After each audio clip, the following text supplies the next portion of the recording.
So, and I thank God for these opportunities every day. I've shared my story many times, many times, and it's touched people. It's touched the parents and siblings and cousins and aunts and uncles and grandparents that I've told them, don't give up hope. There's always hope. And I know there are some that really can't learn social skills, but everybody deserves a fair chance.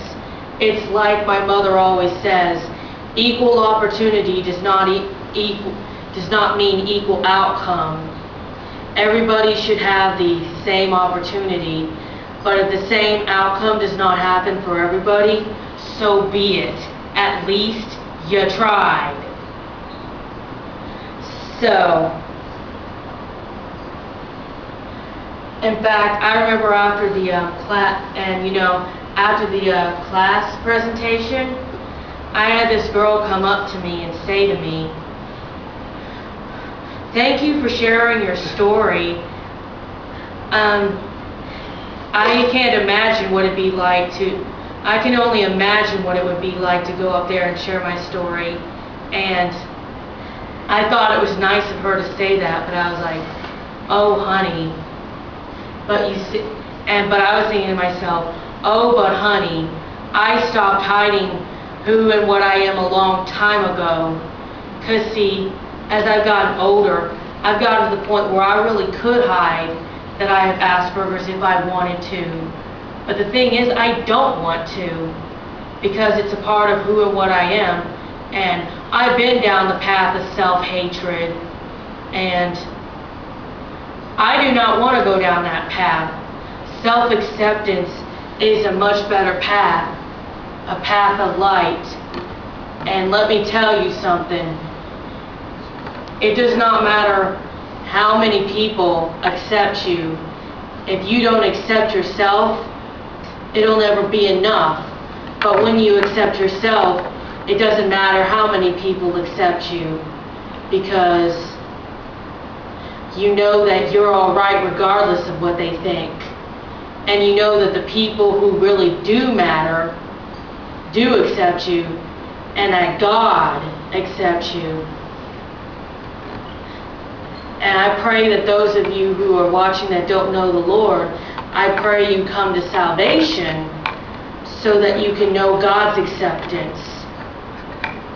Because when you have God's acceptance and your own acceptance, you have more than enough. I know. Believe me, I know. And I pray that I will be used of God many more times to spread disability advocacy and to bring hope, and that this can also be used to spread the gospel of Jesus Christ. And what I went through is also, as I said in the Haven of Love and Acceptance promo video, why I started that ministry, because I want to help those who've been where I've been.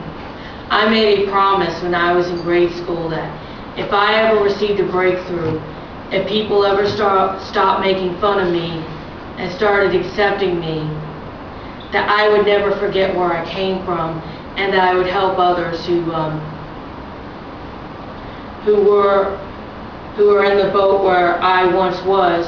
When I was in high school, I got my breakthrough. So, sophomore and on, I served. I did it as a service to the Lord after I came to know Him. And I'd always have Christmas cards ready for anybody that was known to be a school outcast. And I do the same thing around Valentine's Day too. And Michael got to benefit from that one Christmas. Of course, I gave him some money I was hoping would be used toward a Disney World trip, but his mother used it on bills. Go figure. Video games. I thought you said it was for bills. It was Christmas. It was my birthday.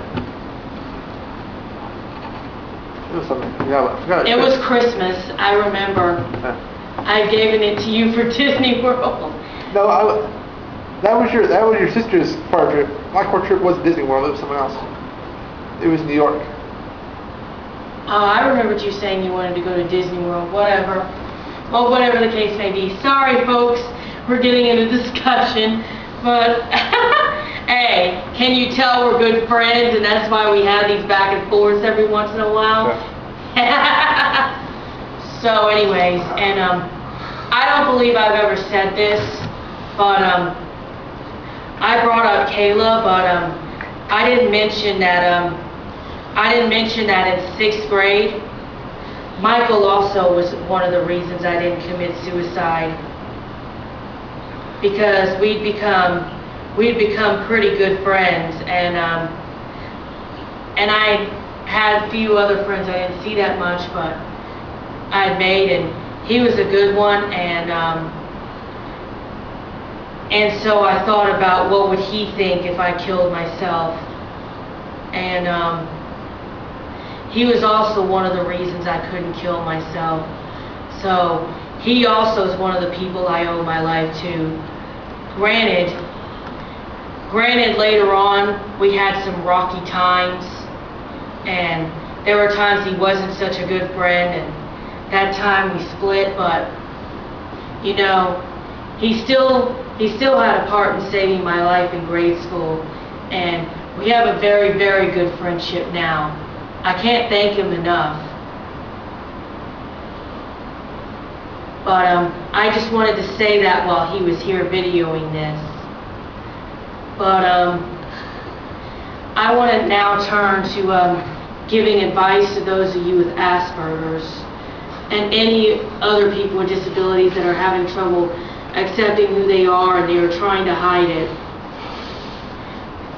It's like I said, if you don't learn to accept yourselves, no amount of acceptance from others will ever be enough. And I beg you, come to know the Lord. He can help you through this. He was lonely at one time too. He understands where you are and where you've been. His scars can heal you if you'll let him. And he can give you forgiveness and everlasting life if you will just give him a chance. And also, don't assume that just because some people have mistreated you, that everybody's that way. Everybody deserves a fair chance. When I look back, I realize that the athletes gave me a chance and no one else did, and I should have given them a fair chance, but I didn't, because I was afraid. Do not repeat my mistake. If you are in that boat, don't repeat my mistake. Go to a school counselor, talk out your feelings, and then see if you can't get a friend or a sibling to help you out, and a teacher, and then address everyone, the people you want the acceptance from most, and just tell them the truth, and hopefully they accept you, and if they don't, the truth will still set you free, and you can move on to the people who will accept you. But you got to give people a fair chance, and just know that things will always get better, but it's something you have to believe. Next video.